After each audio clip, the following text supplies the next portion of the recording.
revisiting four-wheel drive operation in the Jeep Gladiator. Well, good afternoon, everybody, and welcome back to the channel. Hey, a few days ago, I did a video kind of showing how to put the Jeep Gladiator into four-wheel drive. And I had a little issue getting it into four-wheel drive from a standstill. Now, just a quick little recap. According to the manual, you're supposed to be able to put the Jeep Gladiator into four-wheel drive either from a stop or between 0 and 45 miles an hour. Now, there was also a lot of talk on there about I shouldn't be doing that on the pavement. And I don't disagree that, you know, four-wheel drive is not really designed for dry, paved, smooth conditions. But there's no big deal in putting it in for a short period. I mean, I didn't drive 3,000 miles in four-wheel drive on the freeway or anything. So, and I think if you avoid the turns and stuff, sharper turns, you're not going to eat your tires either. But that's not really what this is about. What I wanted to see, a lot of people suggested that maybe I should have the Jeep in neutral from a stop, you know, the gear selector, and go ahead and try to put it into four-wheel drive that way, as opposed to having it in drive, which is how I tried it in the first video. So I'm going to turn the camera around here. We're going to point you guys down. I'm going to put the Jeep in neutral, and we're going to try to engage four-wheel drive from that driving position. Okay, we've got you guys turned around, got the sweet tea sitting here. As you can see right now, we are in drive.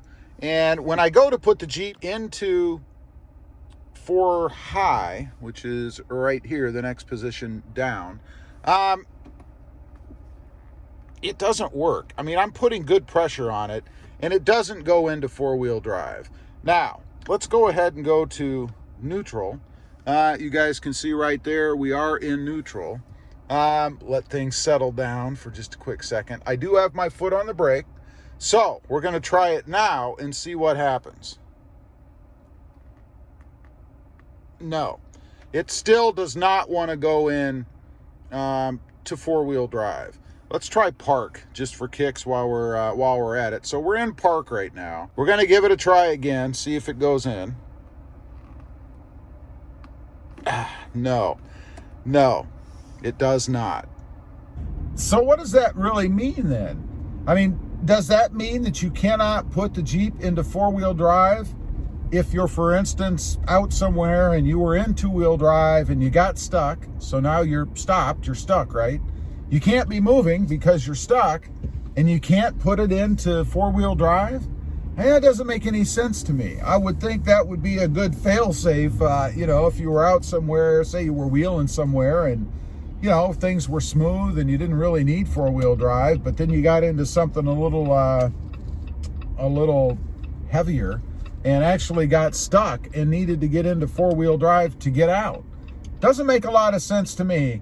Leave a comment down below if there's anybody out there who has a Gladiator and has put it into four-wheel drive from a stopped position, or tried to, whether or not you were actually successful in doing that.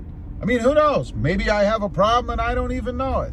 Anyway, I just kind of wanted to get on there and test that again, kind of revisit putting the Jeep Gladiator into four-wheel drive, because I was curious myself, you know, would putting it in neutral or even park enable me to engage four-wheel drive from a standstill?